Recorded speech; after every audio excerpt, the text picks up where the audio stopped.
No, no, no, no, no, no, no, no, no, no, no, no, no, no, no, no, no. I, yes, I did say I will use that song for an intro, but I was just kidding. I can't play that song on YouTube. Why? First of all, copyright infringement, and the lyrics of that song will probably get me kicked off YouTube. Sorry. Sorry, folks. Production team. Okay, let's work on another song. Until then, let's let her rip.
Hello, ladies and gentlemen. Ronald Ray here, your boy with a cornbread accent. Welcome you to Wrestling Gold Friday night.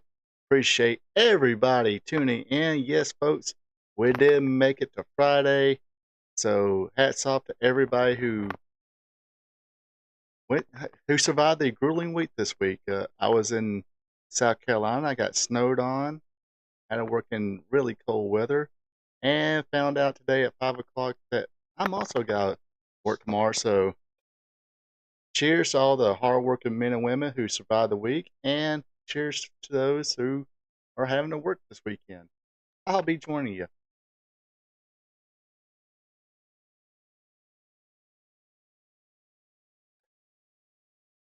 Yeah, I went back to Miller High Life. I don't know if it was this. I don't know if it was just the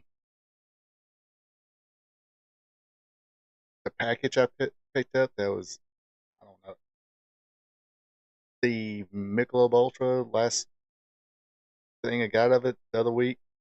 This didn't taste right, but this got some of this again today. This is hitting the spot.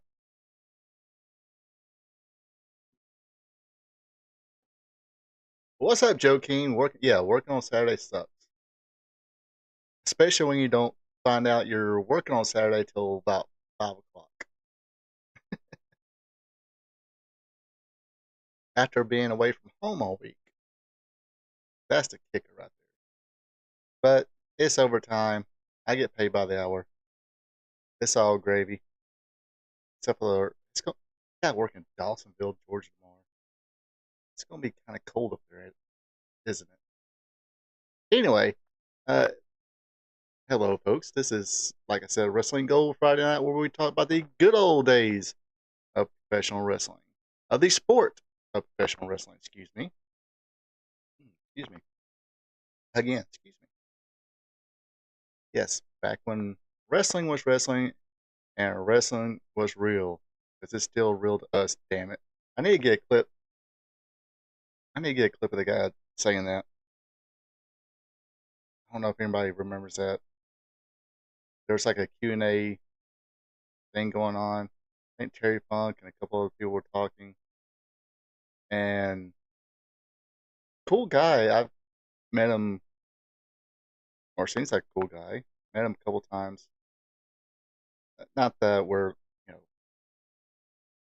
became buddies or anything like that. Just chatted with him a little bit. Seemed like a cool guy. That kind of deal.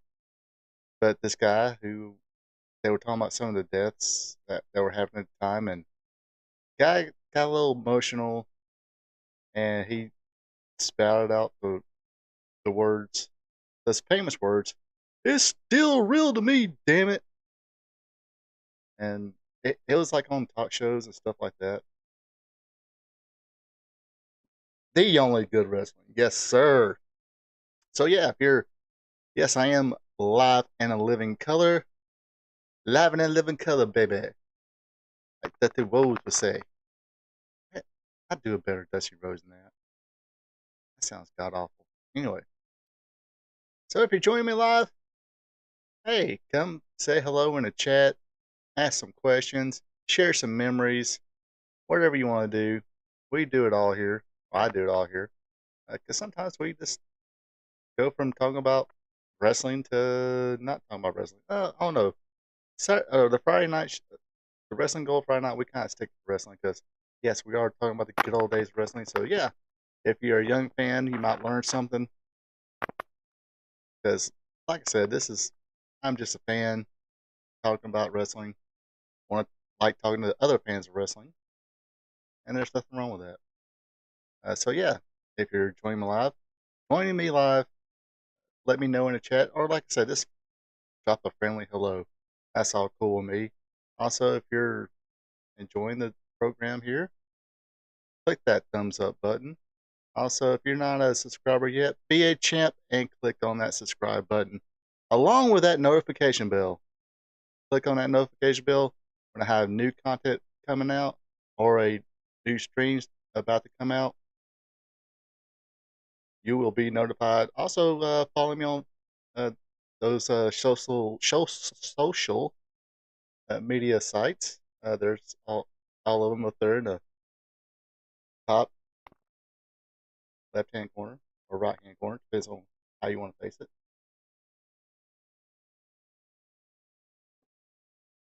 Um, gosh, already. Hey, I said told you we should make that drinking game. I was trying to get like a flip flip a Jeff Jarrett promo where he's saying a lot, but I didn't have time to today. Maybe during the weekend. Maybe during the weekend if I get a chance to. But yeah, we got a few things to get to today. We're gonna watch some Southwest Championship Wrestling from I think it's April 1983. Notes. Where are my notes? Or where's oh, yes, April of 1983. So that should be interesting. Going back to Texas. Yeah, Texas. Did we have some fun? Never been to Texas. Anybody from Texas here? I want to move to Texas. I don't know why. It's one of those. Why not? Well, I know why not.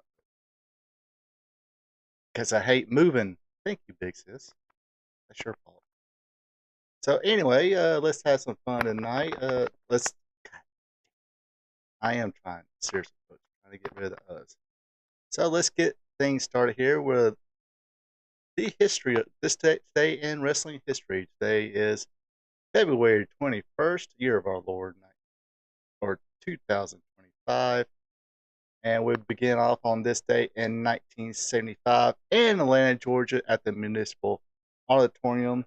NWA World Champion Jack Briscoe defeated the Assassin. Okay, phone.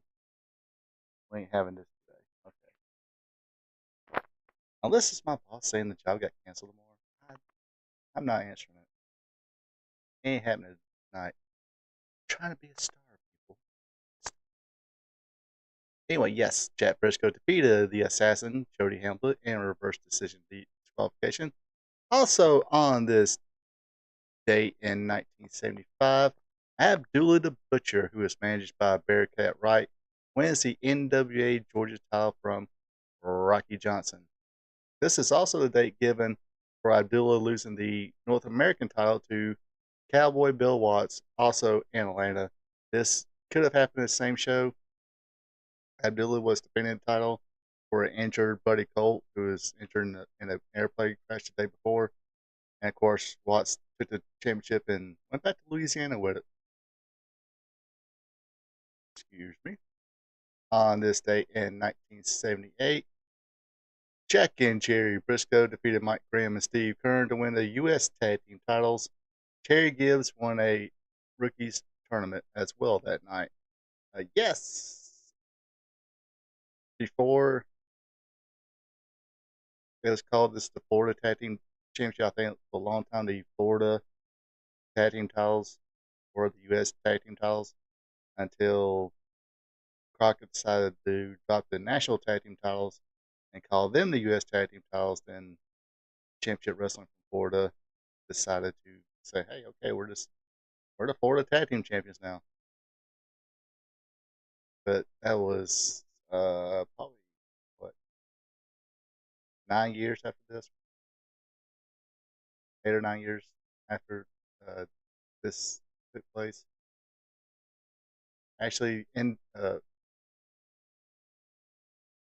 Smashing Pumpkins, Billy Corgan's NWA, they created a new United States Tag Team Championship, looks just like that. Then they went back and redid them again. But anyway, on this date in 1981, on Memphis Wrestling Television, come on, folks, say it with me, Dutch Mantel, bad motherfucker, defeated Coco Beware for the CWA TV title. Oh, well, they had a TV title at the time. I did not know that. Apparently, Coco Beware, he's a little scrappy too. Also on this date in 1981, on Southeastern Championship Wrestling Television, Paul Orndorff and Norville Austin defeated Dennis Country and Randy Rose to win the NWA Southeastern Tag Team Championship. Also on this date, on Georgia Championship Wrestling on WTBS in the studios, Kevin Sullivan defeated Steve-O Sinoski for the NWA National Television Champion. Also in Bayamon, Puerto Rico, for the World Wrestling Council, Medical number 2 defeated Maryville to win the World Wrestling Council Caribbean Championship. So a lot of things happened in 1981. On this date in 1982, back to Southeastern Championship Wrestling in Pensacola, Florida, Terry Corey defeated Jimmy Golan to win the NWA Alabama Championship. We got a birthday today. Wes Briscoe was born on this date in 1983, so happy birthday, Wes Briscoe. On this date in 1987, WWF's Saturday Night's Main Event 10 took place in Detroit, Michigan at the Joe Louis Arena, drawing 21,000 people. It was shown on March 14th, 1987 on NBC, drawing a 11.6 rating. WWF Intercontinental Champion Randy Savage defeated George the Animal Steele via countout. Hercules Hernandez. Yes, 87, very good. Lot of cool shit happened in 87. WrestleMania 3, Starrcade, the the real sad part, the beginning of the end of UWF started in 87. Because Starrcade 87 featured a lot of UWF guys, and by 1988, the sale was finalized. Jim Crockett Promotions buying Bill Watts out. So that was kind of sad. But 1988 was still, 87, 88 was kind of, yeah, 85, 85, 86. I almost want to say, now I'm like going back and watching a bunch of stuff from like the early 80s, 80, 81, 82, 83, especially from in Georgia, 80 to 82. And you probably count 83 too as well. Were pretty good years. Let's see. Yeah, well, I mean, 83, think, mm, when, like 83, 84, world class, their business went skyrocketed too. I think, who else? Yeah, I think, I want to say from 83, taking my words back now. Because, like I said, I'm kind of watching older stuff out of sequence sometimes, but, and reading what I read here. I want to say, I say from 80 to 88 was like really good. Yeah, there you go. 80 to 88. Yeah, 88 is when kind of started going down. Tully and Arn left. Jim Crockett got sold or had to sell out to Ted Turner, 89. Um,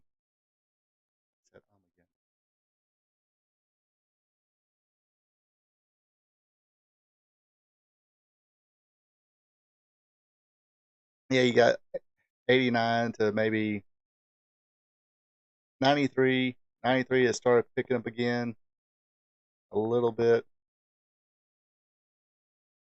Then around 94, end of 94, the Monday Night War started. So then it just started skyrocketing again. 95, 96, 97, 98, 99.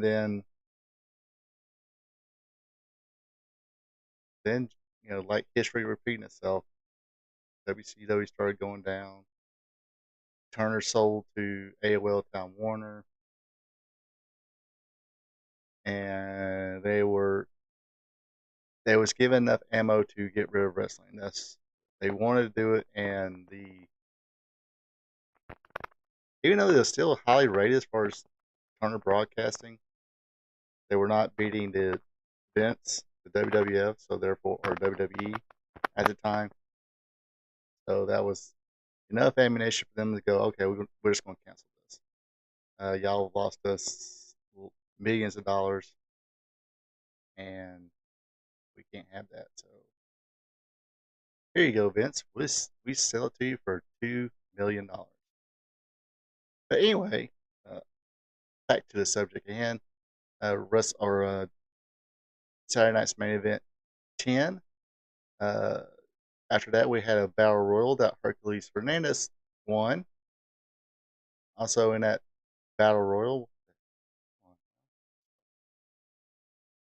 you had Hercules won it.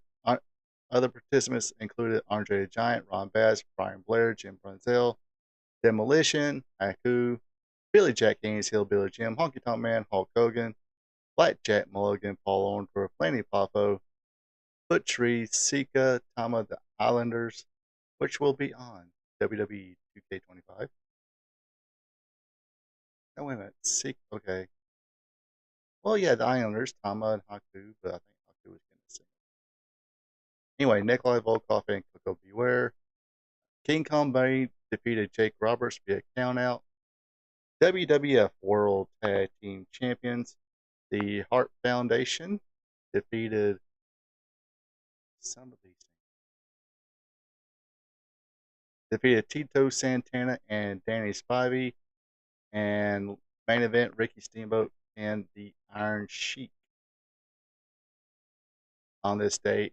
Also in 1987, Sid Eby, who would later become Sid Vicious, debuts in Memphis CW Championship Wrestling Association Wrestling as Lord Humongous, the hockey mask and everything, managed by Paul E.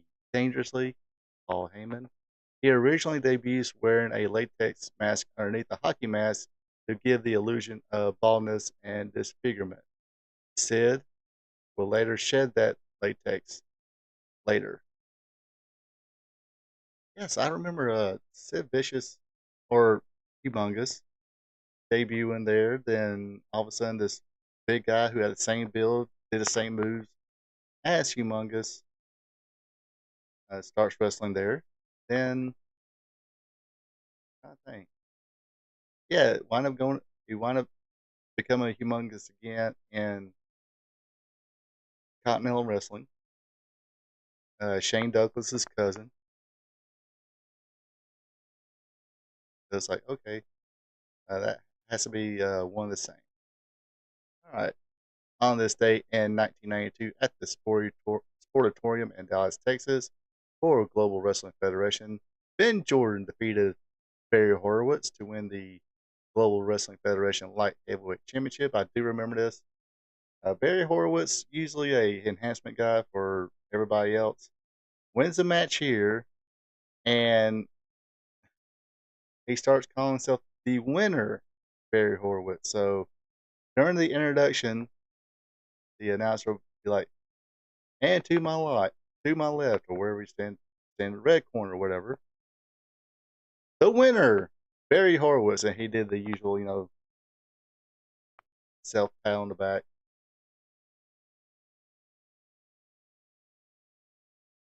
And he was actually really freaking good. Go back and watch this stuff. I mean, like I say, didn't win a lot of matches. Because, yeah, he was a stretcher Jack Hart, I think, in Memphis and Florida. So he had a little bit of, territory achievements before becoming basically a enhancement talent for NWA and WWF. Then you got that big push in WWF when you defeated Chris Candido. Yeah, Skip.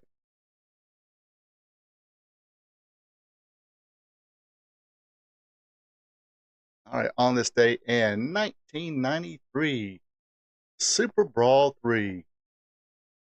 Now this card had a lot of talent.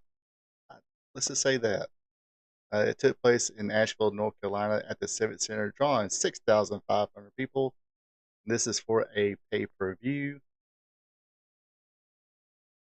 Brian Pillman and Steve Austin, who would later become the Hollywood Blondes, defeated Eric Watts and Marcus Alexander Bagwell. Of course, Bagwell will later become Buff Bagwell.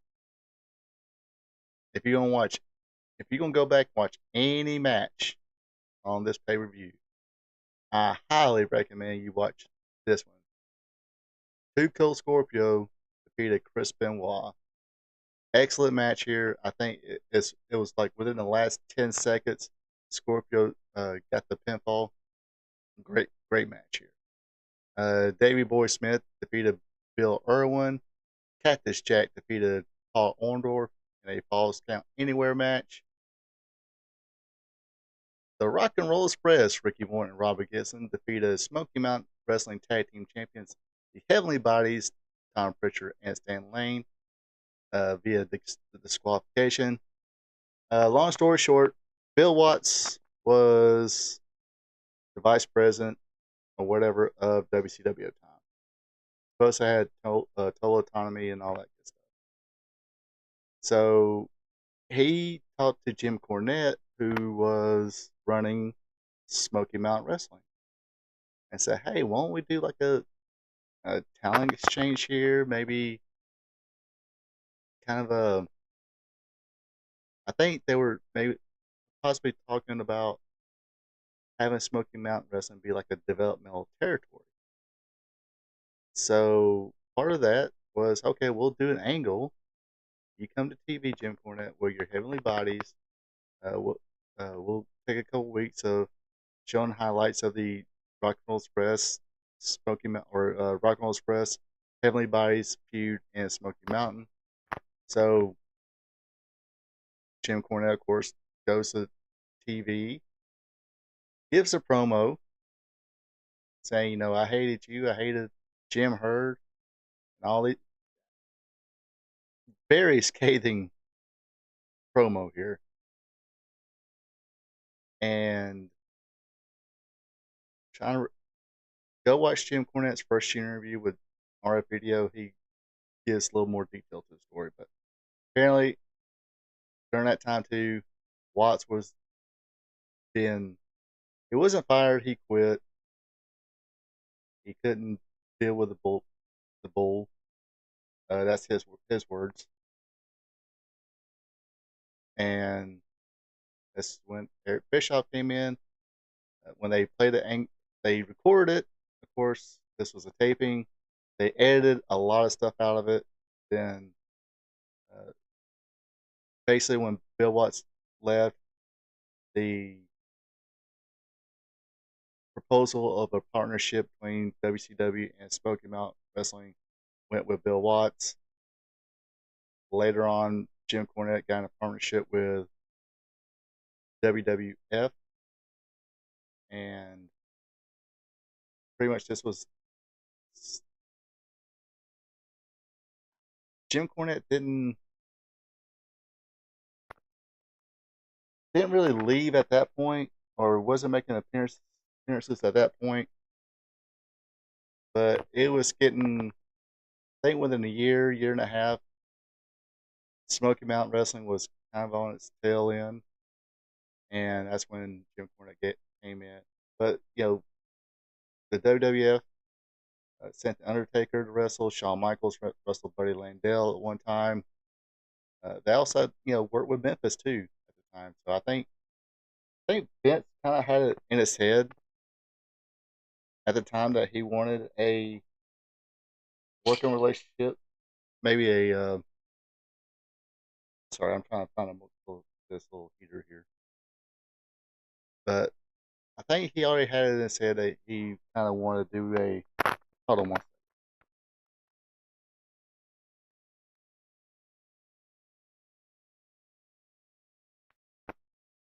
He wanted to do a developmental territory or something like that, or work with some at the time, I guess you can call it independent promotions, and kind of have a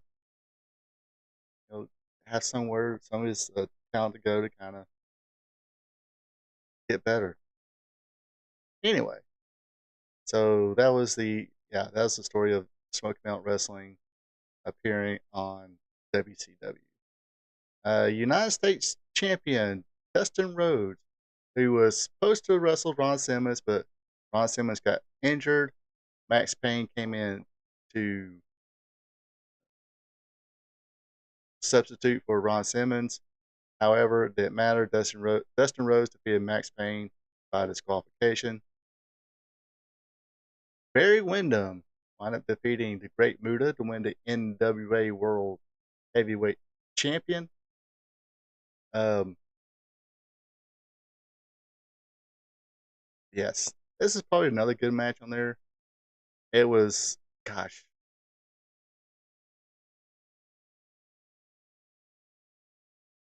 can't do math. I say 6, 7 years too late for Barry Windham to hold that gold. Because, like I said, this was WCW. Another kind of long-winded story. When Bill Watts came in, they tried to help revive NWA at the NWA World Tag Team Title Tournament, and I don't really understand the story, but apparently even though there's, I hate to really make fun of it, but I do. Not really trying to make. You just had a bunch of kind of indie guys who I don't know who owned the name of it, but whoever owned the name of it said, "Okay, give me some money. You put NWA on your building." There was an NWA Wildside in Cornelia, Georgia, and actually the guy who helped run that, Bill Behrens, was actually a president of the NWA at one time. And of course, NWA Wildside went on to become NWA Anarchy. Then some the guy before Billy Corbin, I forgot what his name was, but he kind of just ticked everybody off, and everybody just said forget you. But basically, that's what NWA was at this time in 1993. Nobody, even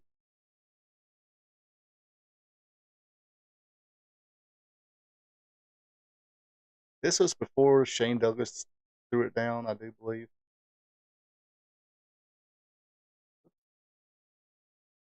Let me get my facts straight first.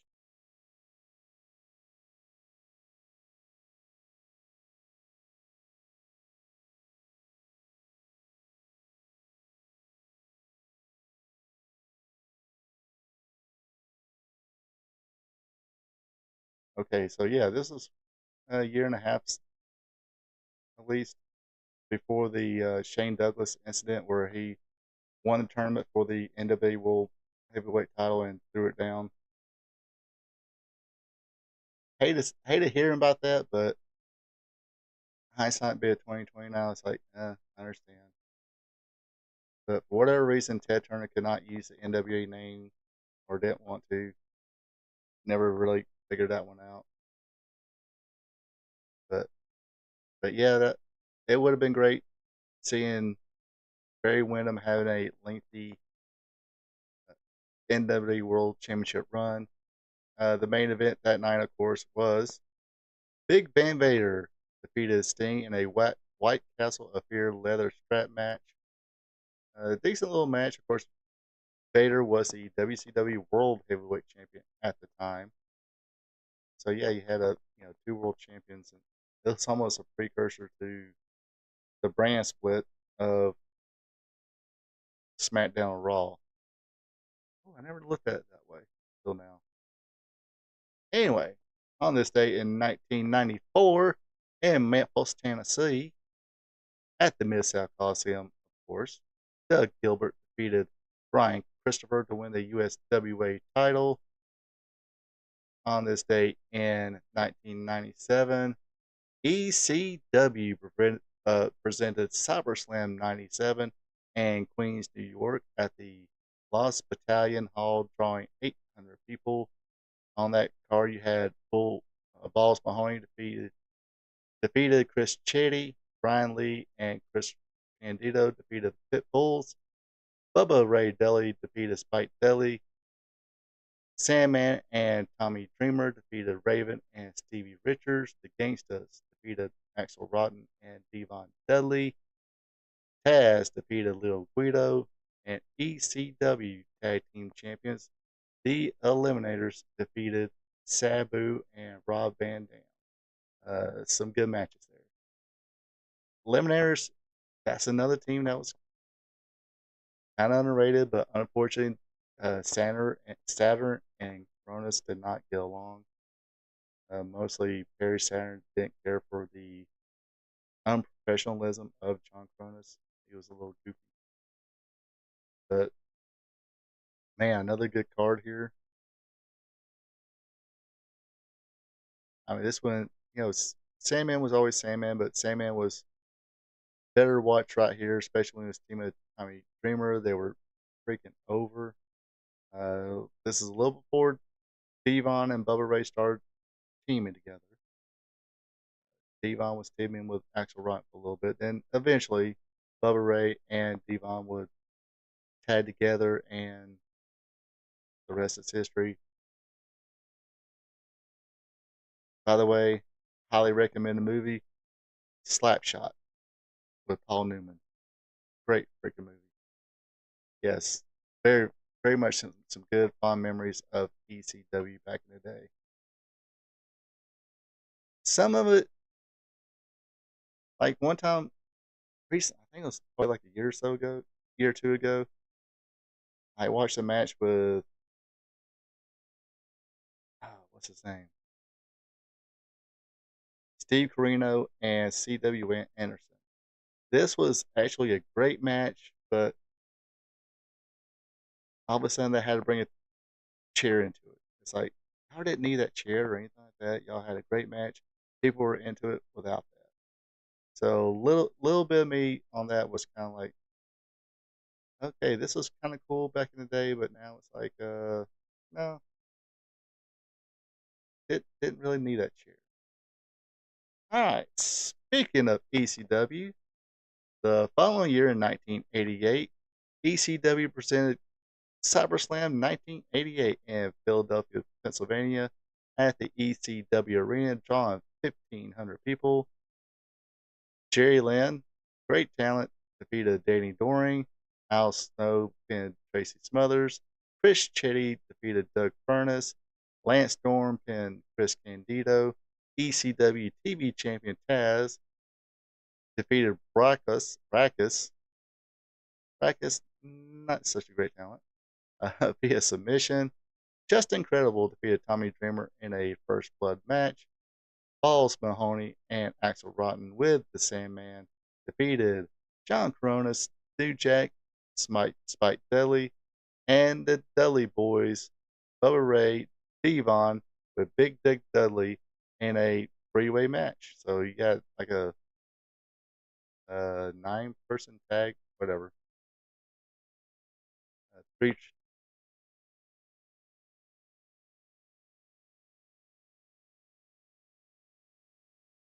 Okay, remind me after the watch along. Okay, I'll remember. And in the main event, you had Bam Bam Bigelow and Shane Douglas defeat Rob Van Dam and Sabu. And finally, on this day, crap, what year was it? What happened here? Anyway, Super Brawl 9 took place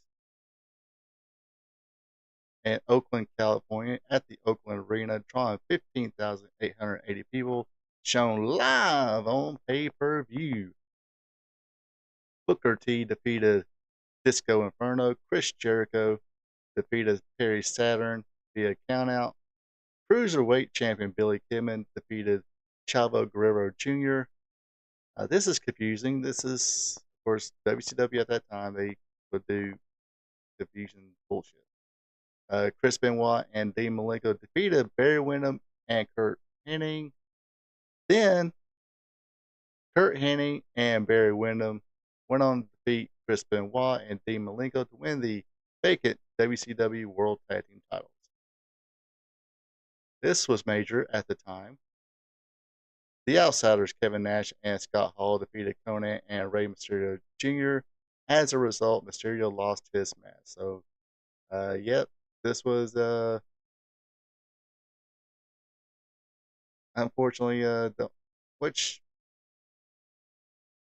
they kind of built Rey Mysterio as this giant killer. I think he actually beat Kevin Nash on TV, but of course they had to get that win back and make him lose that mask in the process. Scott Hall pinned Rowdy Roddy Piper to win the WCW United States title. Bill Goldberg defeated Bam Bam Bigelow. And in your main event, WCW World Heavyweight Champion Hulk Hogan, brother, defeated Ric Flair. So yeah, remind me after watching that. Anyway, yeah, that does it for today in wrestling history. But yeah, like I said, a lot of fun memories of WCW wrestling from 1988. Let's call it 89. Everything before 89 was pretty good as well.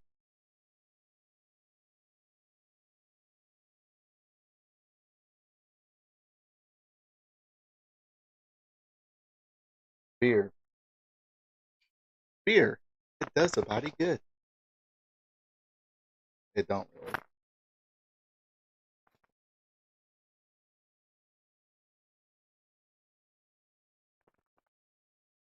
All right, so like I said, we're going to watch a little Southwest Championship Wrestling from 1983, and like I don't think we watched this before.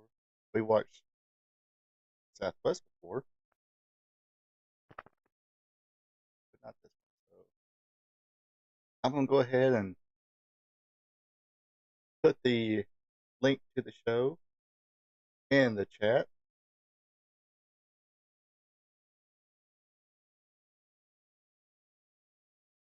There we go. And whenever you folks are ready, I will do a. I'll tell Lois to count it down for us, and I don't have a Lois. I have me. I'll count it down. All right, we good to go. Let me get all my gimmicks here ready to go. All right, and 3 and 5, 4, 3, 2, 1. Press play now.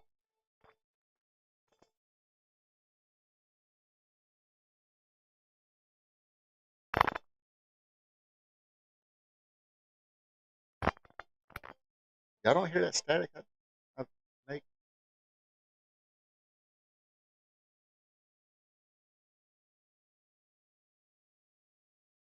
Yeah, I do remember that intro from it because everybody seems like everybody was throwing drop kicks.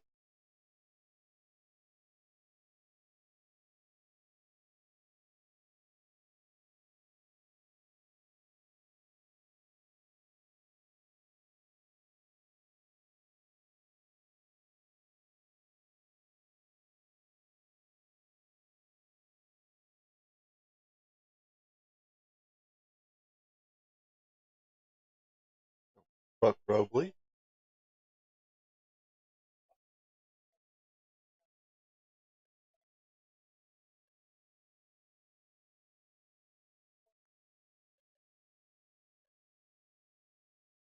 High spots then. All right.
Tonga John.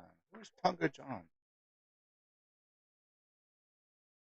Oh, Jack Howe.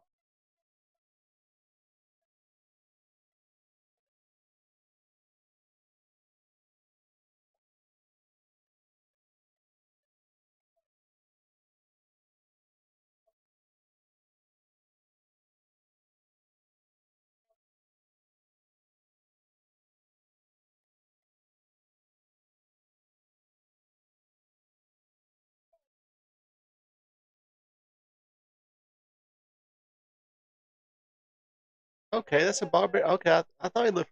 That's the barbarian.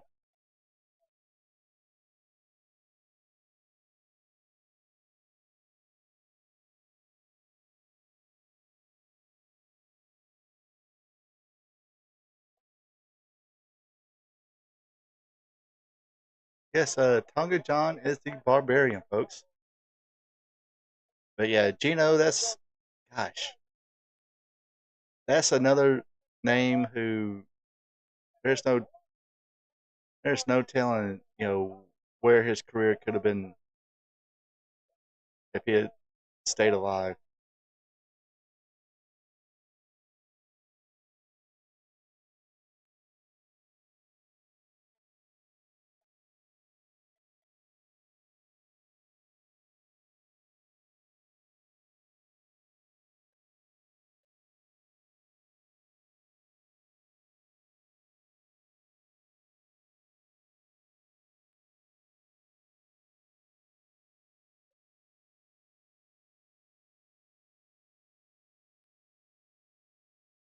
So yes, folks, you're seeing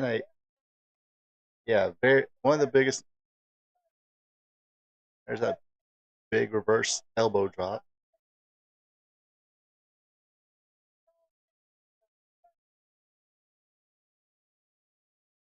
But yeah, it would have been interesting if he would, what would have happened if he went to Crockett.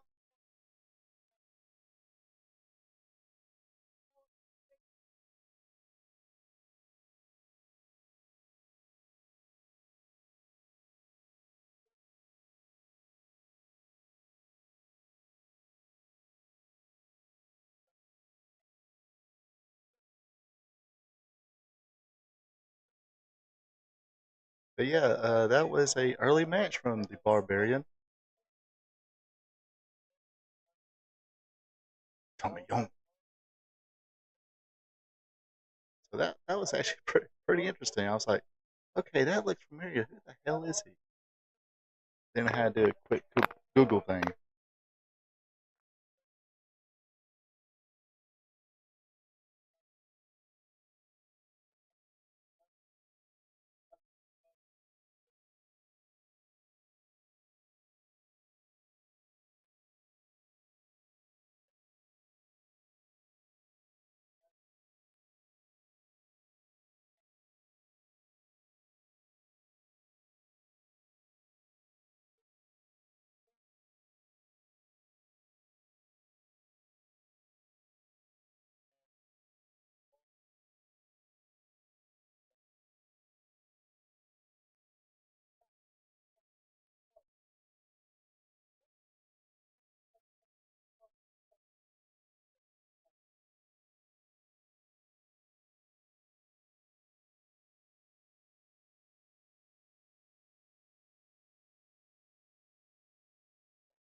Now, this was the undisputed world champion at this time. I think Southwest was,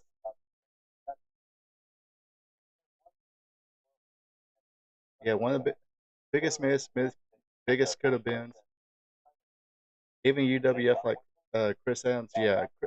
I just rewatched the documentary on Chris Adams the other night, really.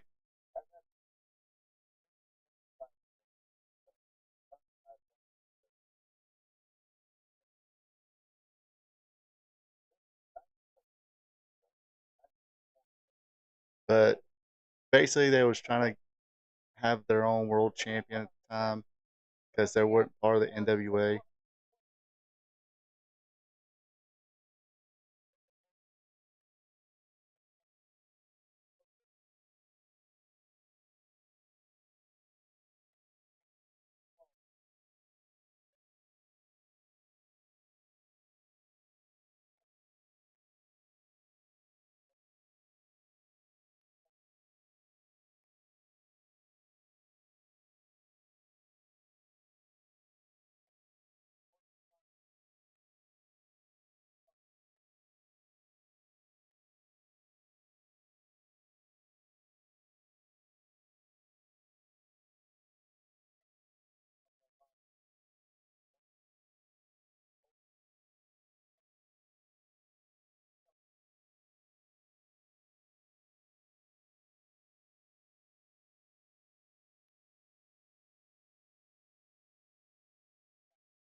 Yeah, Chris Adams was one of these guys who were very popular, even when he was a heel. I mean, he was him and Gino was a great tag team. I mean, it'd been kind of cool to see both Chris Adams and Gino Hernandez go to Crockett as a dynamic duo. I mean, they would have some great matches with the Rock and Roll Express. They probably could turn them babyface and have them wrestle Tully and Arn or Arn and Ole.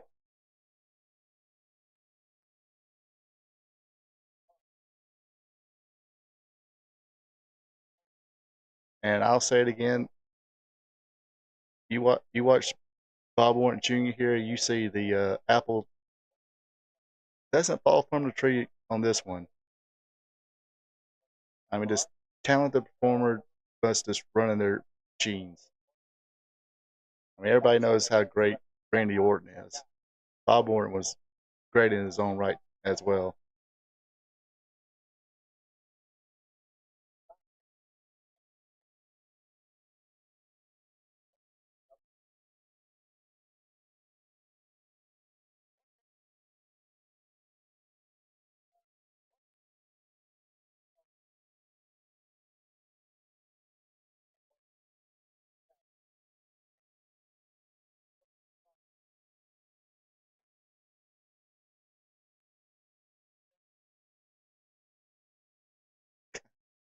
Uh, look like he Romero was falling back before he got hit there, but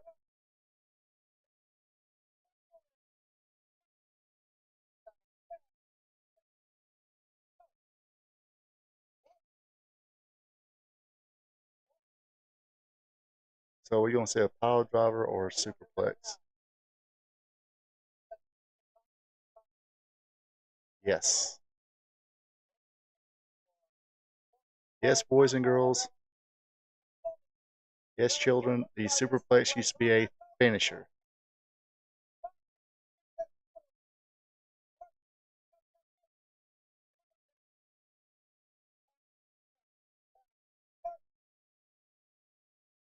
Now, uh, Scott Irwin did a pretty good superplex. Barry Windham's was awesome. The one or how Barry Windham would do it, where he would do the superplex and float right on over, was awesome. Kind of like Tully Blanchard would do on his slingshot suplex. So yes, that's Adrian Adonis before he decided to become adorable. Spoiler alert: that undisputed world heavyweight title tournament they was talking about, Adrian Adonis wound up winning it.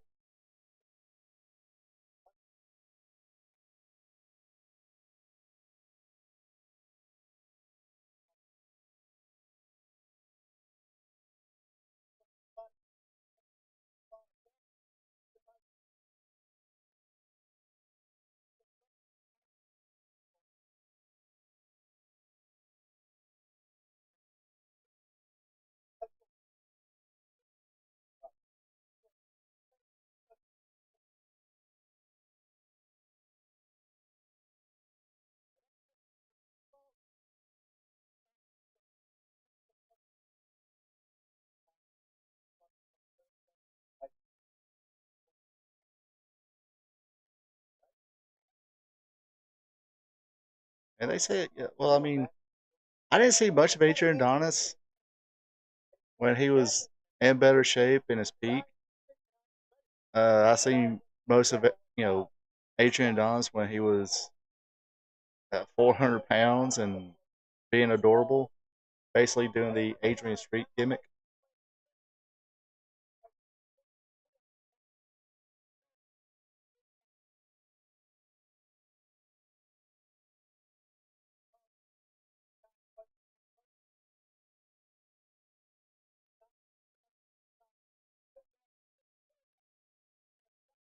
But him and Jesse Ventura was a hell of a tag team.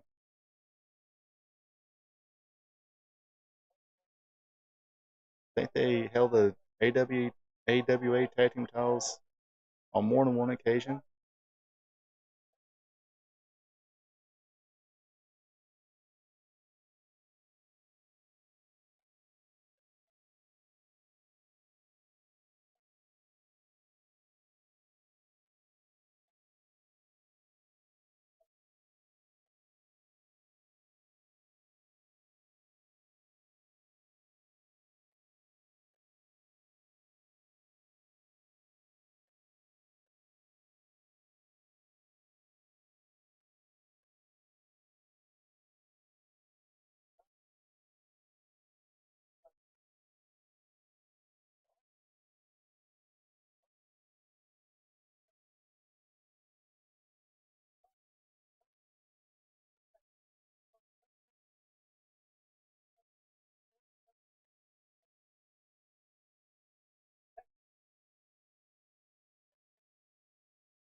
Yeah, like I said, they were a pretty good tag team. I mean, of course, Ventura was a talker, Adonis was a worker, uh, the bumping guy. Um, and of course, he won WWF Tag Team Gold with Dick Murdoch.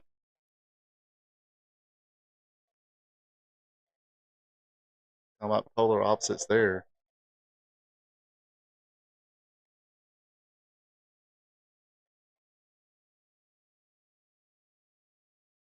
Yeah, the Adrian Adonis Dark Side of the Ring was pretty sad to watch. Dude was again one of those dudes that who were trying to get in better shape, trying to better his life, maybe get one more run in the big leagues. Winds up dying in a car accident.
Now, this is a pretty good, technically sound match here.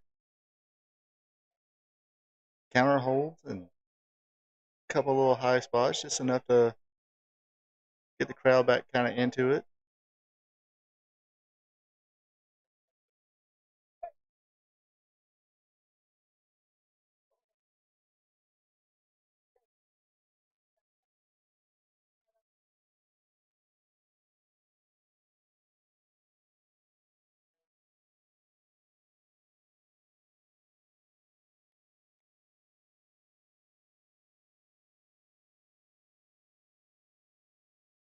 Now, Casey, I believe he had a hand in helping train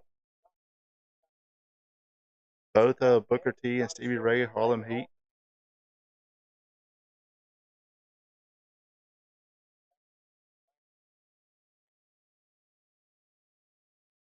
Yeah, that's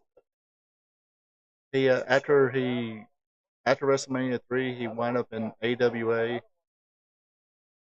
and then I mean he was huge. Not I mean not a huge star, but just he was he was big. I say it was probably about 400 pounds at the time.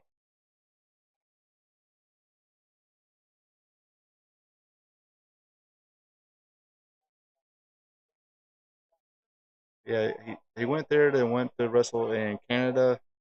Not for Stu Hart. I think it was just whatever other promotion was up there at the time.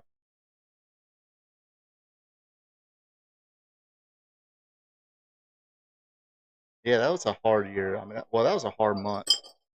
I mean, Bruiser Brody and Adrian Adonis died within what, like a week or two of each other.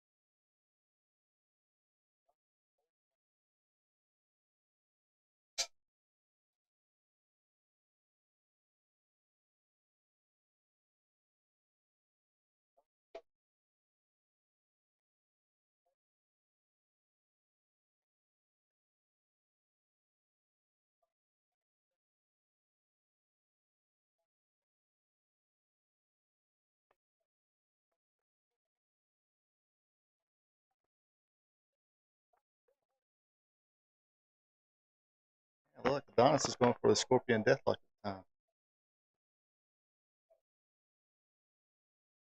Oh, shot Rougeau's. Might have been. Oh no, the Mountie was still in. It might have been Raymond Rougeau or something like that, or Jacques might. I think the Rougeaus were still in the WWF at the time. The All American boys, All American.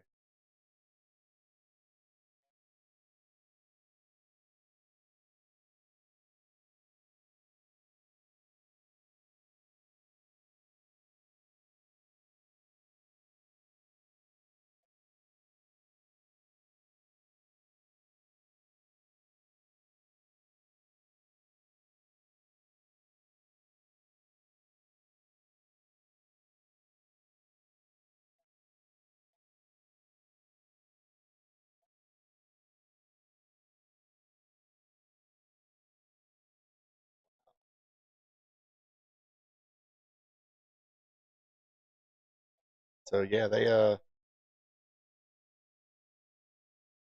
Adonis passed away July 4th of '88, and Brody passed away July 17th of '88.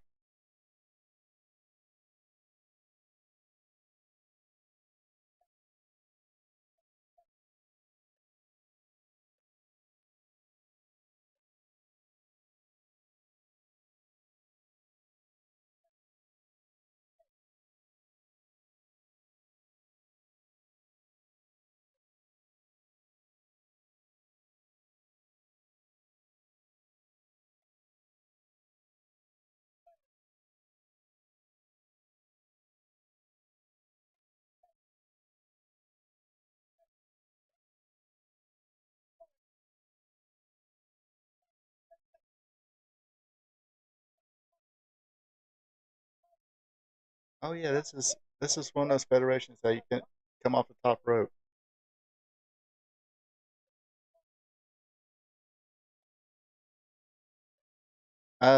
He was working for a guy named Dave McKinney who wrestled as the Bear Man in Newfoundland.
So yeah, I mean,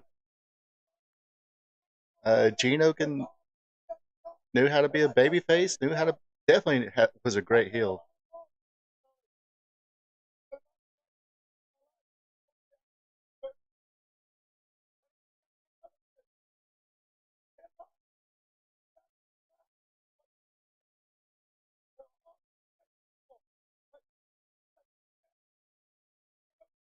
Who was the Canada youngest tag champs that Dad ran a federation?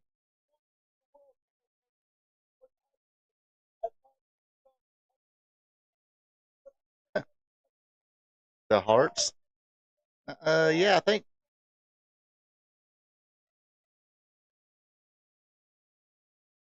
Yeah, I know. The Rouge. I know their dad.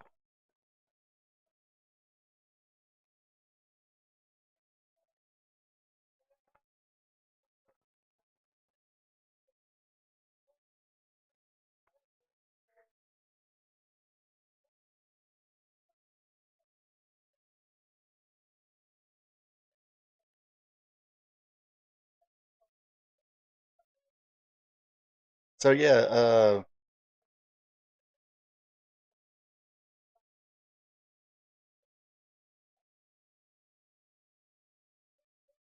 so yeah, their dad, Jacques Rougeau Senior, ran a promotion in Montreal.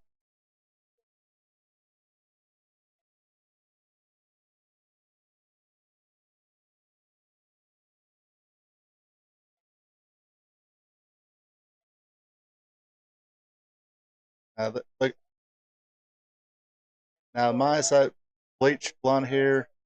That's a hangman.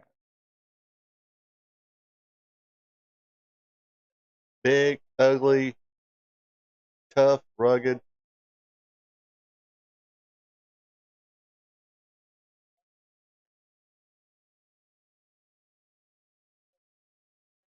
and Sweet Hannah is from what I hear, is a total POS.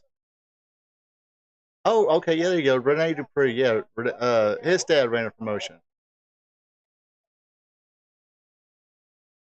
Yeah, Dupree. He was was not a.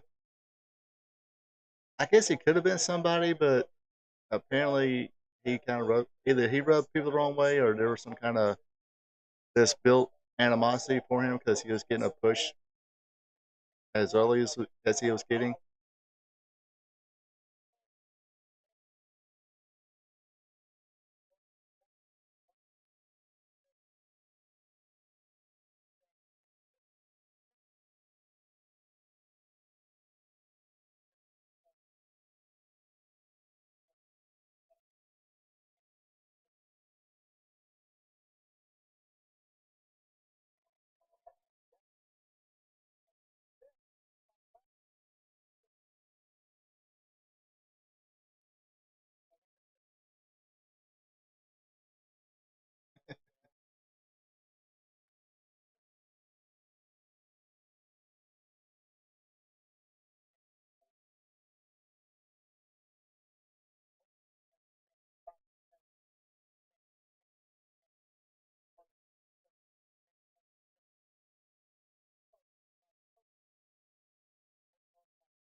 Yeah, because Rene Dupree he teamed with what was that guy's name?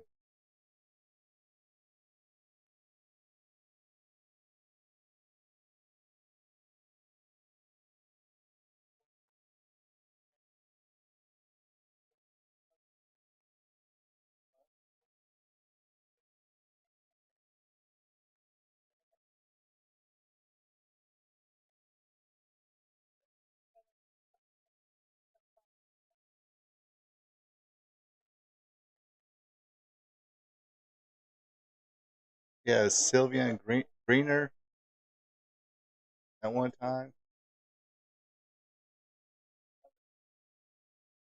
and Bob Conway. That's it.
Do I have Bobby Jagger's shoe review?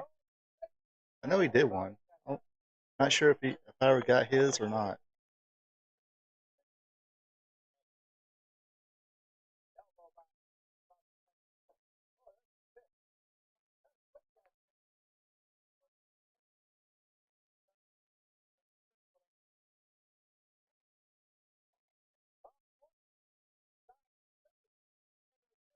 Oh, the lobsters, bobbing up.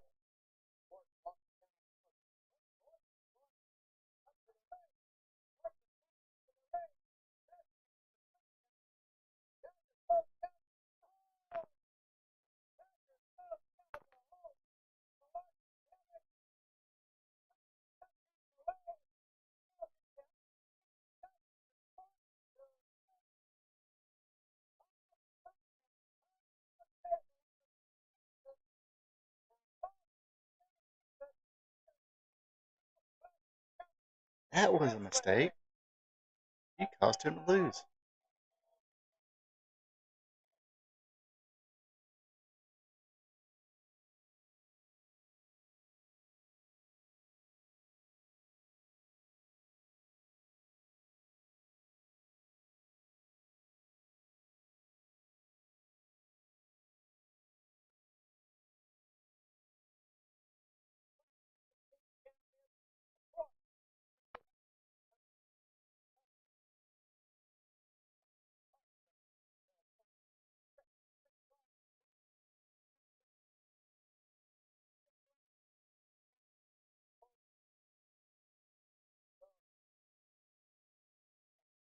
Uh, Lynn Denton and Tony Anthony. Quick, McGraw and which Guerrero is that?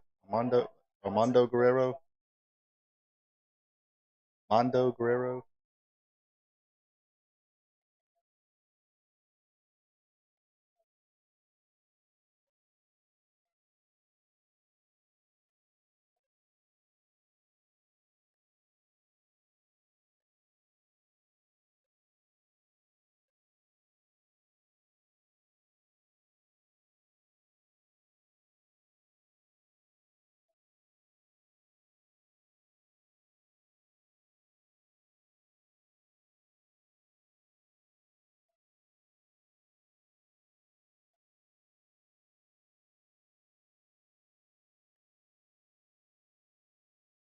I think that's Lynn Denton right there. Maybe.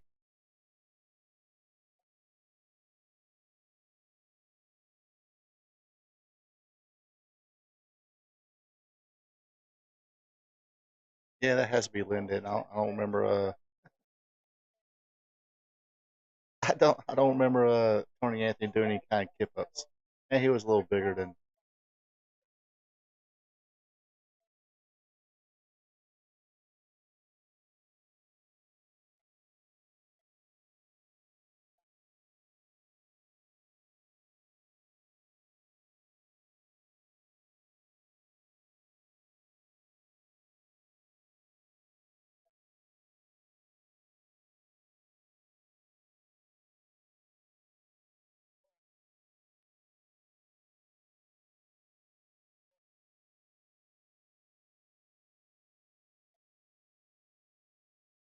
And yes, in case you're wondering, that Mondo is part of the Guerrero family.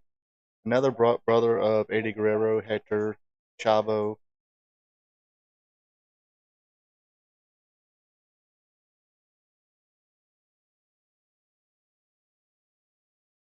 Yeah, Lyndon and the lesser known Guerrero.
What are they doing? Dosey doing?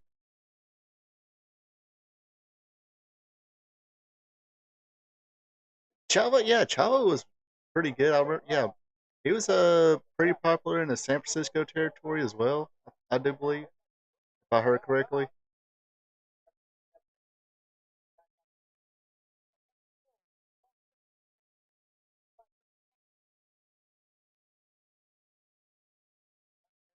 But Eddie did kind of surpass them all. I mean, Hector and Chavo were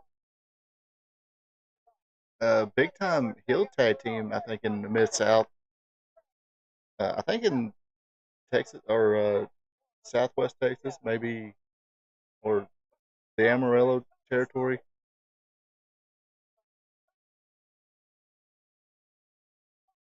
I still say if you want to watch some good, uh, some good heel stuff from somebody you probably wouldn't expect it, Hector Guerrero. Watch Hector Guerrero in Memphis in what 87, 80, 88, somewhere around there. Hector was very entertaining as a heel.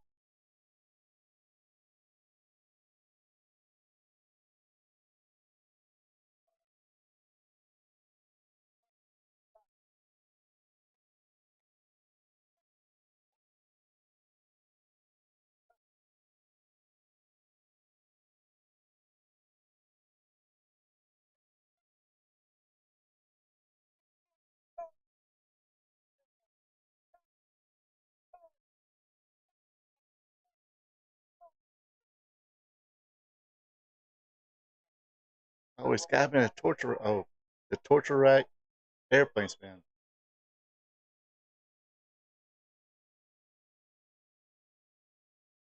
All right, is it time to load the boot up?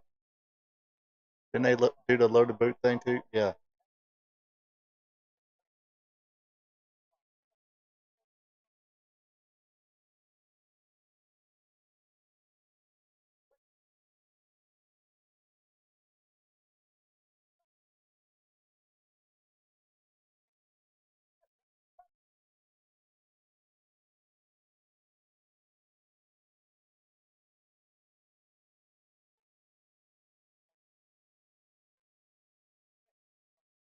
right.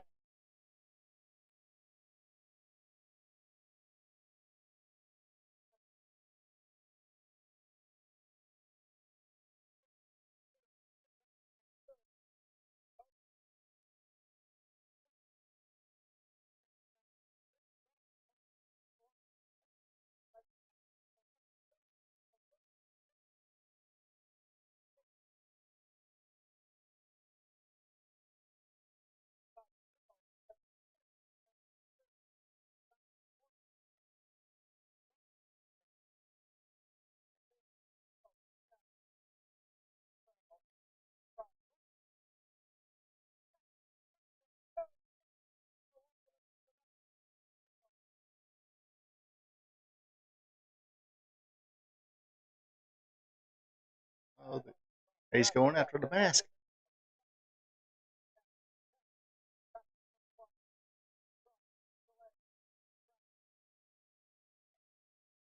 Uh, Quick Draw Robot because he was a pretty popular enhancement talent in the WWF. Of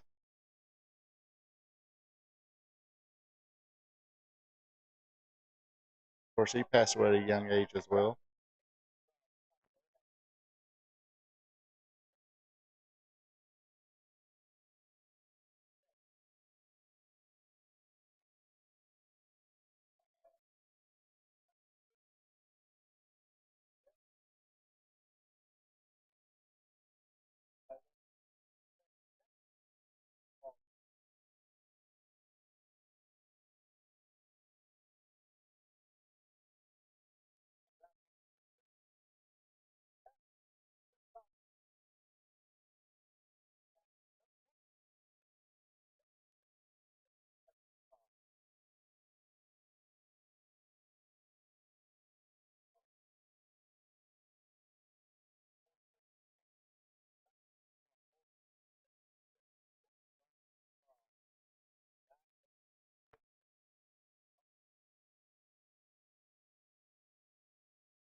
See, that's the thing about, if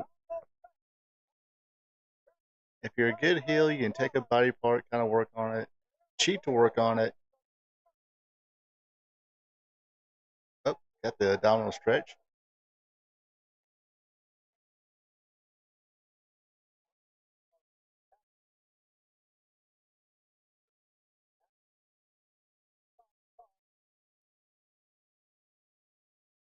Oh, are they going to go Broadway? Yep.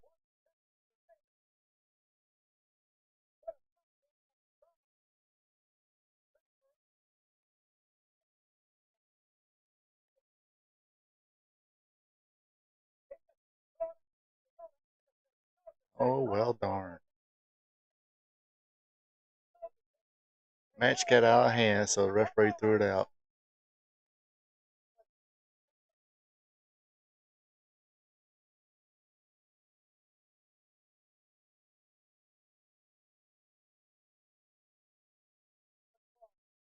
But see, that's how they used to do things back in those days. They would have a star against stars, and then put it on TV, then figure out a way to get out of it without having to beat one or the other because they want you to pay to see one of them get beat. Oh, Coco Samoa against the flamboyant Eric Embry. I guess he's not so flamboyant here. I think he was a Hollywood Blonde as well. Him and I forget who it was. Dusty Wolf or something like that was the Hollywood Blondes for a while in Texas and Puerto Rico.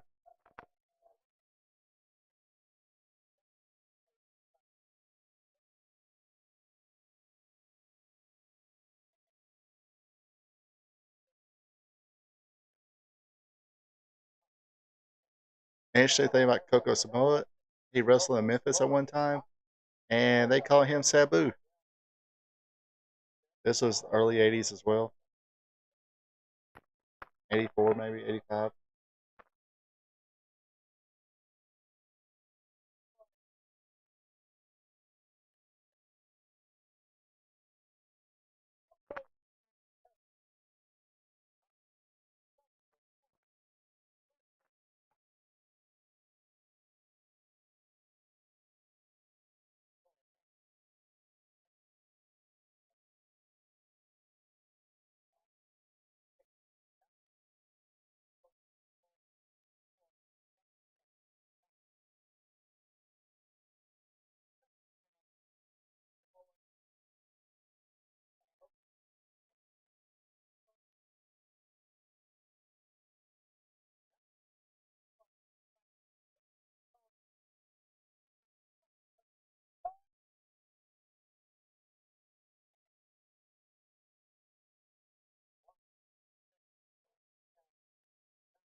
All right, get out of the way there, ref.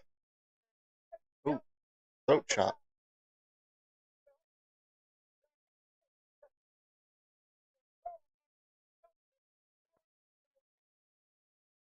Quick little throat chop there.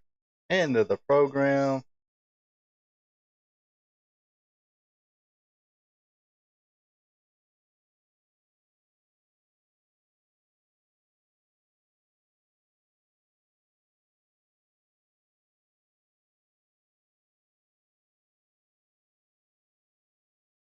executive producer Joseph E. Blanchard, Joe Blanchard, Patrick, cameras, audio, English commentator Steve Stack, Spanish Hugo Rapido Rodriguez.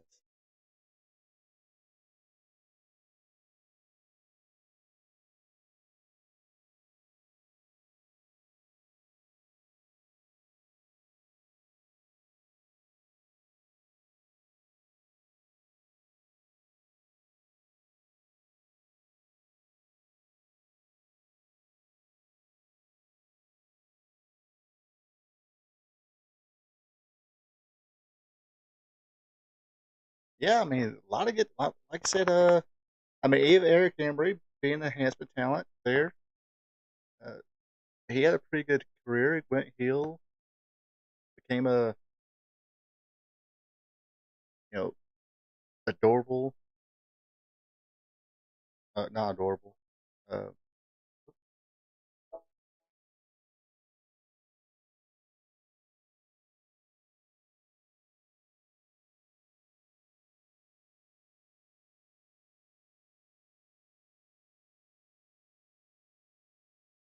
like yeah, like you said, Gino Hernandez. You had seen Gino Hernandez as a babyface, which is kind of a rarity, but you could tell he could have worked, taught. Uh, dude had definitely the complete package. Uh, pretty good in the ring. Could talk. Had that it factor. Had the charisma. Unfortunately, he liked to play rock star too, especially with that nose candy. And as sad as it is, it's pretty good. They finally got some closure on that story, at least for his family. But man,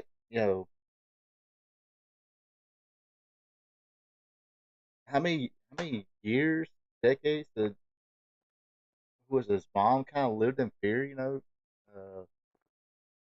Thinking maybe some people was after who possibly murdered her son would go after her if she kept nosing around. But it was cool. They finally got some closure. I I remember correctly. I think Baby Doll gave one of those shoot interviews to, oh, what's that guy's name? I'll tell you in a minute.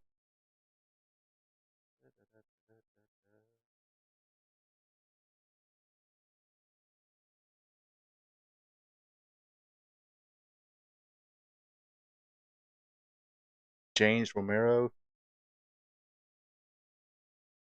British dude. He's one of the co-hosts of the Story Time with Dutch Mantel. He did a podcast with Don Morocco and Shane Douglas at one time, and now he does one with Stevie Richards. Pretty pretty good. I think he's kind of doing his own thing right now. He's got his own separate channel now and does little daily videos, talk about other things.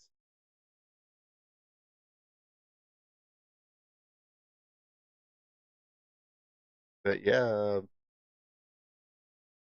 I think Baby Doll did a shoot interview with him, and she's still not biting on that story that it's all she. I think she still believes Gino might have been murdered, but it's one of those things we'll never know, or possibly will never know. I mean, if it was murder, it definitely wasn't the person they thought it was in the Dark Side of the Ring.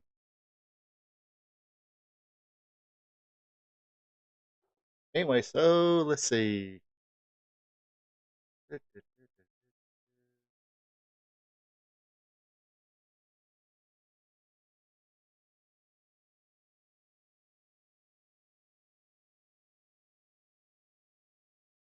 All right, Joe. Tell me about this. One of the best DVDs you've seen in a while.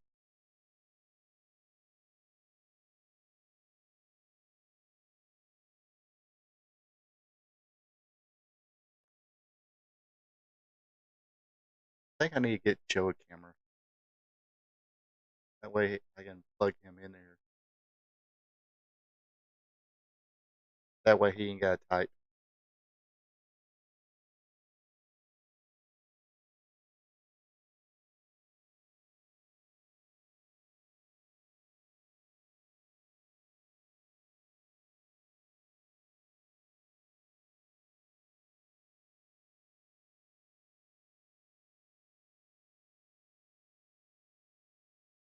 It's from one of the discs from Lawler set off eBay.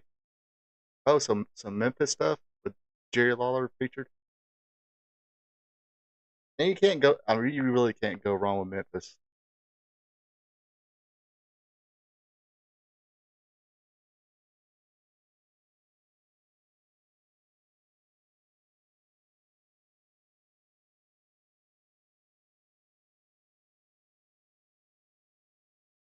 Oh, nice.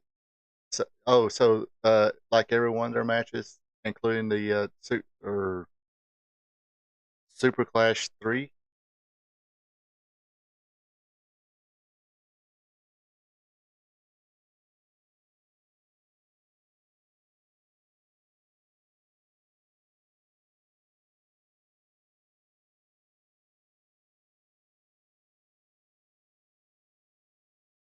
Yeah, 'cause I do remember they had a couple matches in World Class, a couple in Memphis, before and after they had the Super Class match.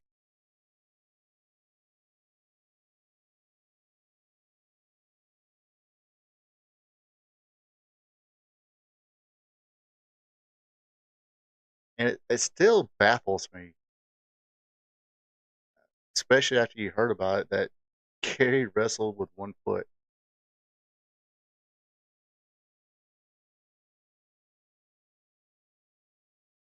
Because I always thought, when I watched Kerry after the motorcycle accident,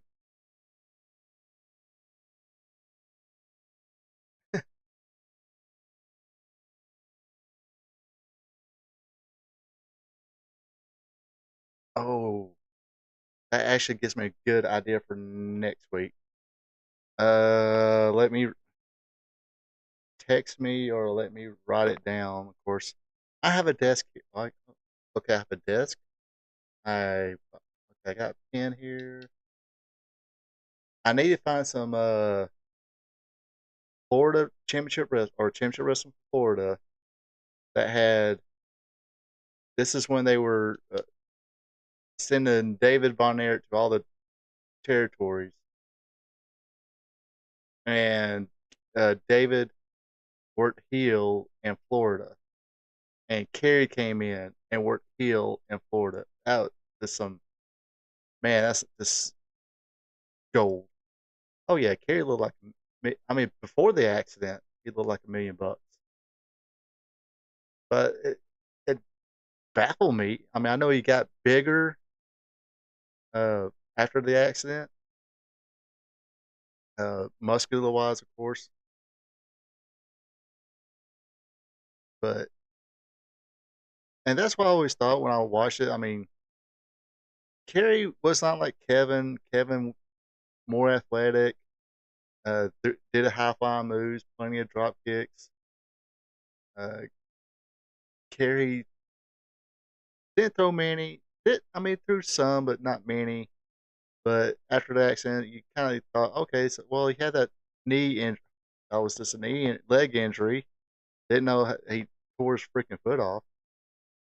And this is, folks, trust me. At this, if you're young, we didn't have no internet at the time, no rumors. I think the only people who knew that he didn't have a foot after that accident was uh, family members, of course. David Manning knew, and a few people who sat front row at a AWA TV taping where Colonel De Beers actually accidentally ripped the boot off.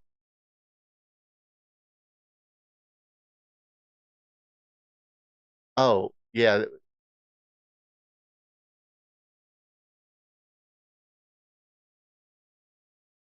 yeah. I was actually talking about Mass Nightmare number 2 in that match with Ranger Ross and Memphis.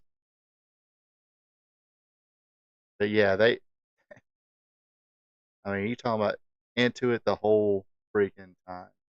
But yeah, at the time I was when I found out that oh my gosh, Jerry didn't have a foot, wrestle without a foot. Yeah, yeah, Jerry Lawler definitely knew how to work the chain. Him and Bill Dundee both.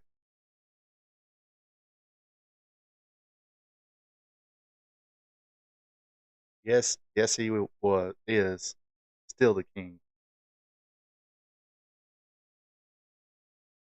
But yeah, I need to write. I need to maybe for next week's watch along.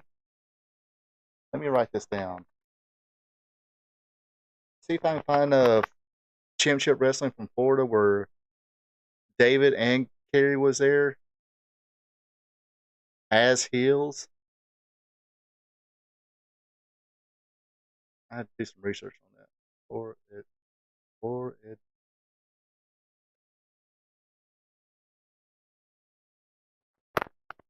Well, that was that Texas style, man.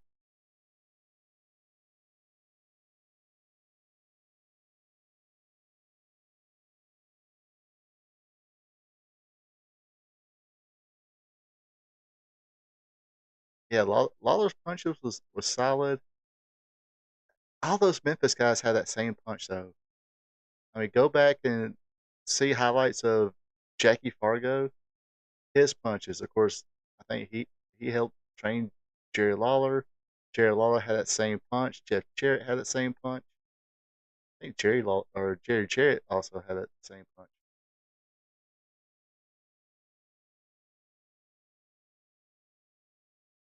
Bobby Eaton kind of had that same punch, but he added a little bit to it. He had that arm slap to it, not the thigh slap, the arm slap. I think that's how he done it because I remember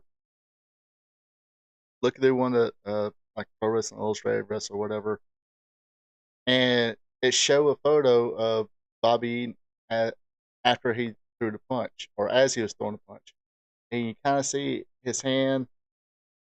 His hand was kind of like this, and his arm kind of like right there. And I know when I after I seen that picture, I was like, "Oh, that's how he makes that sound when he throws a punch." So, so anytime you know, we played wrestle out, friends and stuff like that, I would throw my punches like that. Like, I was slap. I mean, my arm would be freaking red as hell. But that's how I would throw my punches. Kind of like Bobby Eaton.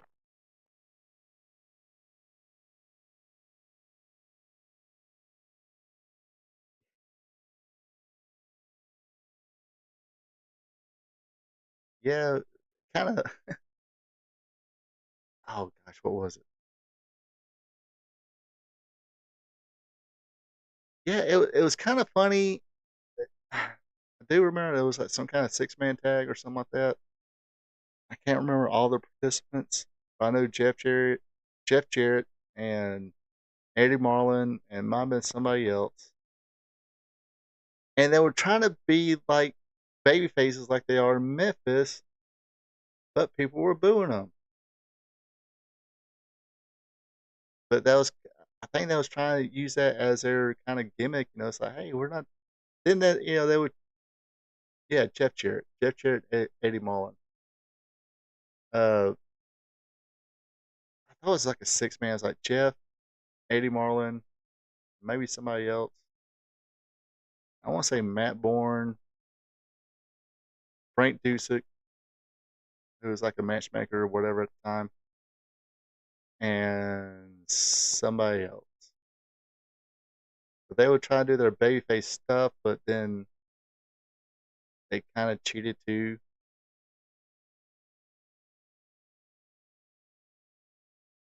But they kind of like trying to be.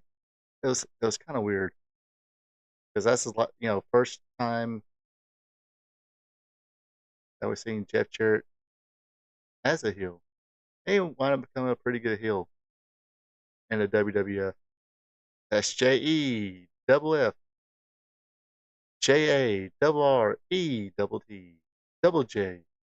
Jeff Jarrett.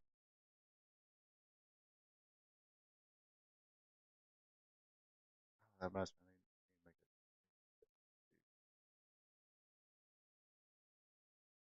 like have an idea. Yes, that's it. Kerry, Dusek, Embry, because Embry had turned babyface, and so what? All right, wasn't Matt Bourne? So it might have been Lawler, maybe Lawler, Marlon, and Jeff. Okay, yeah, I'm kind of fuzzy there. I know Embry went from. I know Embry turned like to the top babyface during that taking down of USWA or taking down a world class and changed to USWA when Jerry Jarrett bought it.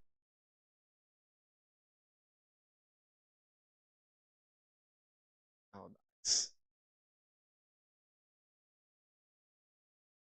Yes, the good old days.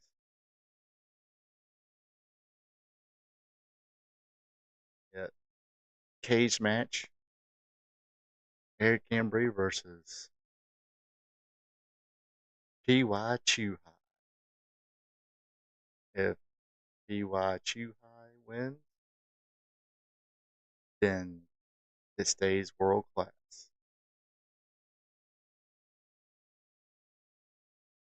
But if Eric Embry wins, world class is no more and comes to USWA.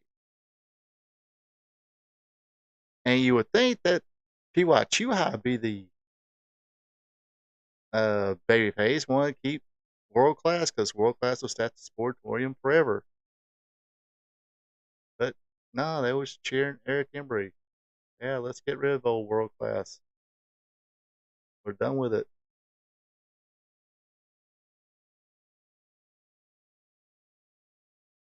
Which reminds me, you need to see the Iron Claw. I actually watched the tail end of it last night before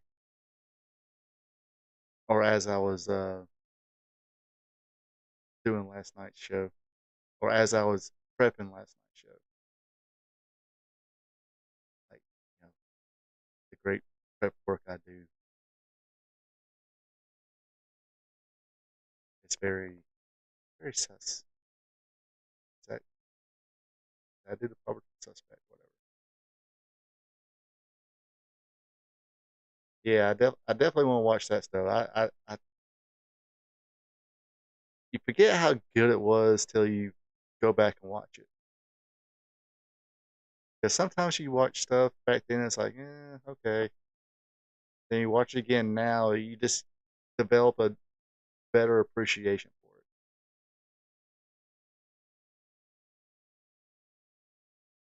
Like, I'm trying to think of a good example. Like Demolition a little bit. Like I said, I wasn't the biggest fan of Demolition because, like we mentioned last week, um, kind of thought of them as the Road Warrior, wannabes. But then you watch it now, it's like, especially Bill 80. I mean, this is his third different gimmick, and he changed his style again.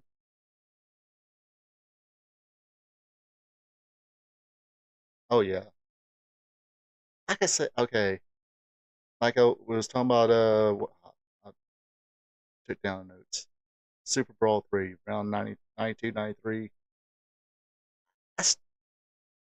Because I was a huge fan of UWF and Mid South.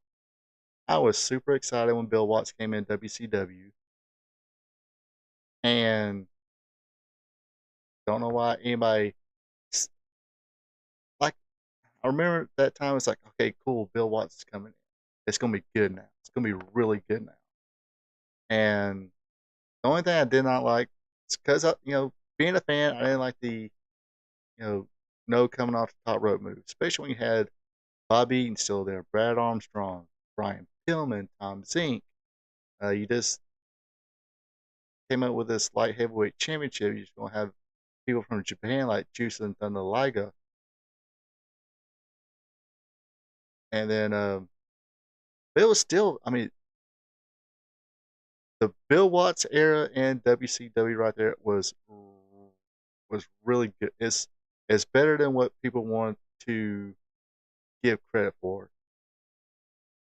That's a challenge. Go back and watch the Bill Watts era of WCW and tell me that wasn't uh, pretty good.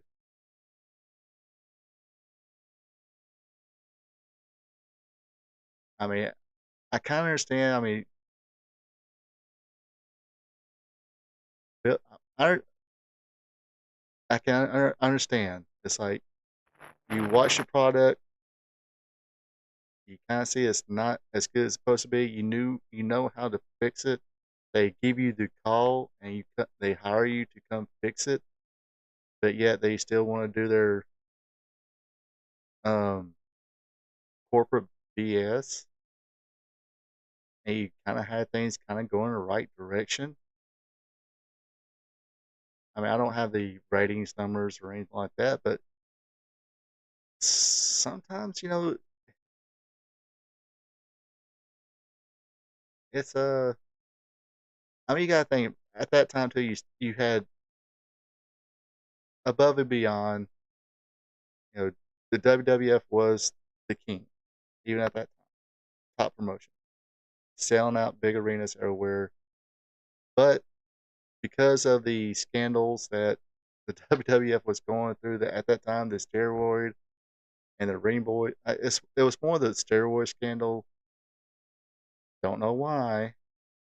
I have my assumptions, but I'm gonna go there. They, yeah, Watts 92, 93. Yeah, something like that. I can't remember what year. 92, 93. Um, oh, but yeah, I mean, he brought Doc and Gordy back from Japan, and they had some matches with Steiners, which was freaking hard hitting, stiff, or snug. This, I mean, like I said, very, very good stuff at the time. I mean, it was underrated, but I don't know. It's one of those deals where, I mean, like I said, at the time, this all of wrestling was kind of suffering from the controversy of the WWF. Oh yeah, Rude, Steamboat, Austin. Like I said, he brought Doc and Gordy back. He still had the Steiners. I just talked about tonight. He was trying to do a working agreement with Smoky Mountain, so that would have been awesome.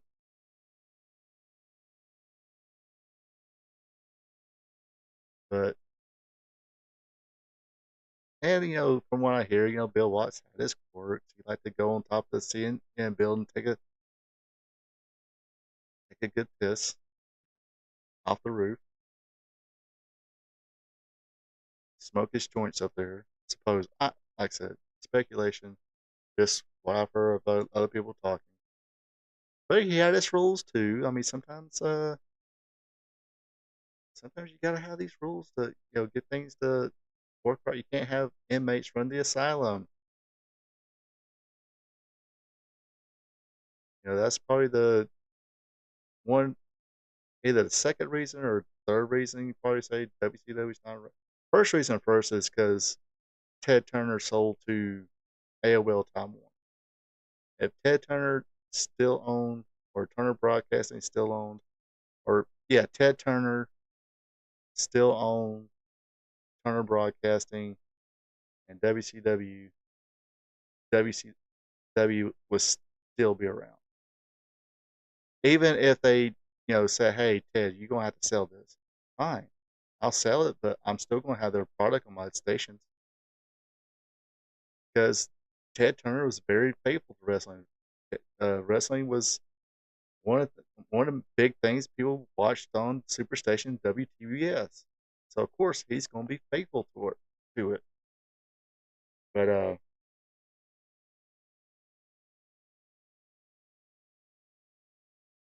I think Wyndham came in, Nikita came back.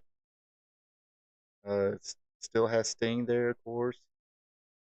He pushed Vader. I think Vader was his idea. I think to be world champion. Ron Simmons, first African American uh, world champion. That was a Watts deal. But I mean, watch this interview. I mean, he kind of says it like it is. It's like that was the biggest thing about when black athletes were dominating every sport, but pro wrestling. That should tell you right there that wrestling is not really on up and up. But I mean, he said in this interview too. He's like, hey, I like tough guys. I like athletes. And I said the second downfall too was probably trying to push his son. Now, maybe if he had stayed there, he could have sent Eric Watts to um, Smoky Mountain, let him get some more experience. Because I remember seeing in TNA, Eric Watts was a pretty good talker. He developed to get the gab or whatever. Um, and big tall kid. If he got in real good shape and stuff like that, and learn to be a better in ring worker, then maybe who knows what'll happen. But I mean, I don't know. That just that whole Techno Team 2000 seems like a very bad. Uh, Fans were okay. The Hulkamania fans were kind of growing up to be teenagers. Techno Team 2000 was a little cartoony. Oh yeah, they had the tough guys. Rude, Steamboat, uh, Bob. Remember Barbarian came back. Tommy Young. So yeah, go back and watch a little bit of that. That was some, if you had to go back and watch a little bit before the Watts era when he before he came into the WCW, then watch a little after it, when it was going back to. I think he brought Brian Pillman in. Brian Pillman was Brian Pillman was considered a small guy at the time. No, Brian Pillman was already there. My bad. Brian Pillman was already there.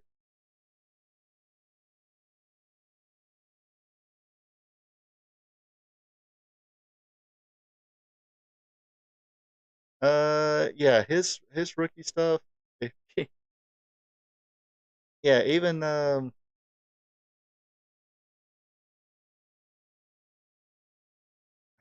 can't put this. Even not being a smart fan, whatever. It's like, ooh, and they're trying to do give him the STF and stuff like that. And like I said, I think if he was away from the TV, and of course, those guys are going to be the guys. It's like, okay, oh, here's the big boss here now. He's going to bring his son in, push his kid to the moon. I mean, Dusty kind of did it with Dustin, so Ooh, I don't know about that one. I don't know. At least the Dynamic Dudes has Shane Douglas. Shane Douglas was good. He, I'd say he's very underrated as far as when people talk about classic. I mean, especially that run at ECW. I mean, he should be spoken of very highly. More. You know, uh, than he is talked about. Of course, when you talk about ECW, they talk about Taz, Sabu, Tommy Dreamer, Rob Van Dam. But then again, Dynamic Dudes had Johnny Ace. People power. But yeah, the Techno team was Eric Watts and a guy named Chad Fortune.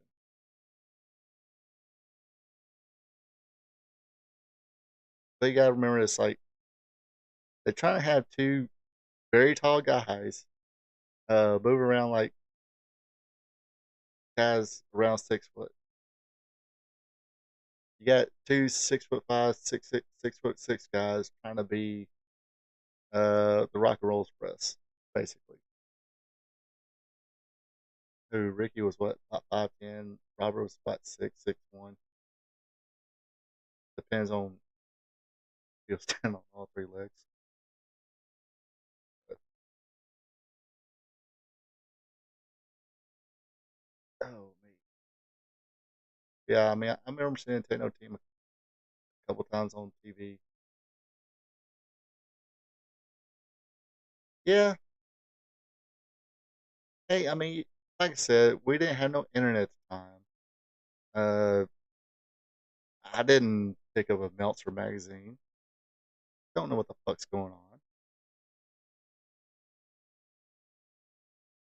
But now you know everything. It's like, you know what? If Watts was able to stick around, they had that agreement with Smoky Mountain.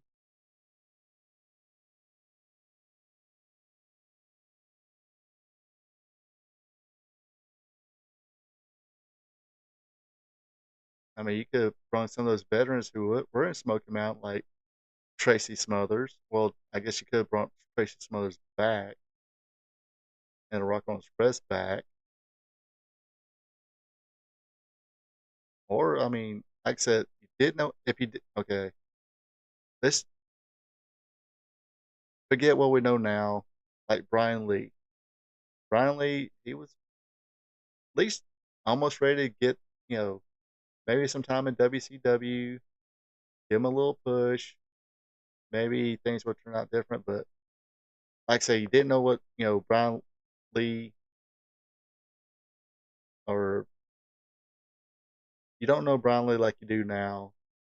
Supposedly he was very wishy washy, undependable, not dependable at all,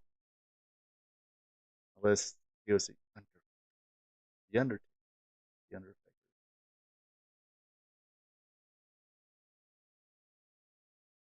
I'm trying to think of who else was in Smoky Mountain at the time. Dirty White Boy could have came up. Um, hmm, yeah, I think Doug Burns was kind of going between there and Doug Burns already been in WCW a little earlier than that, but now had Bill Watts been there and he had Doug Furnace, that big old son of a gun, uh, college football player, weightlifting champion, all that, and as athletic as Doug Furnace was, oh my gosh. Bill Watts would try to do something with Doug Furnace.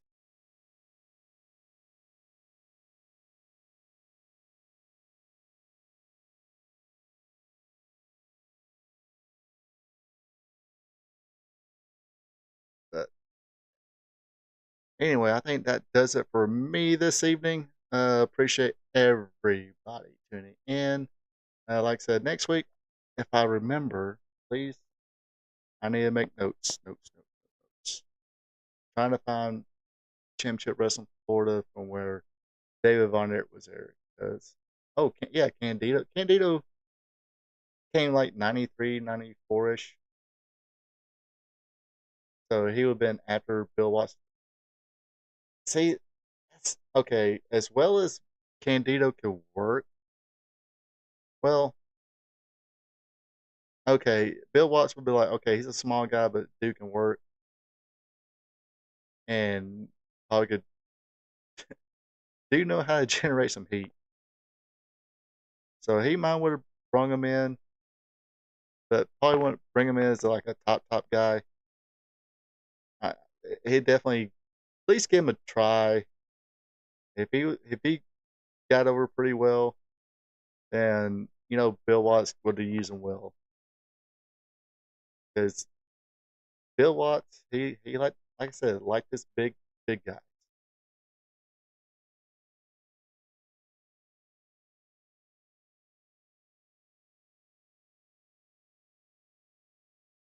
And you got to remember Chris Candido wasn't as big as he was like in ECW.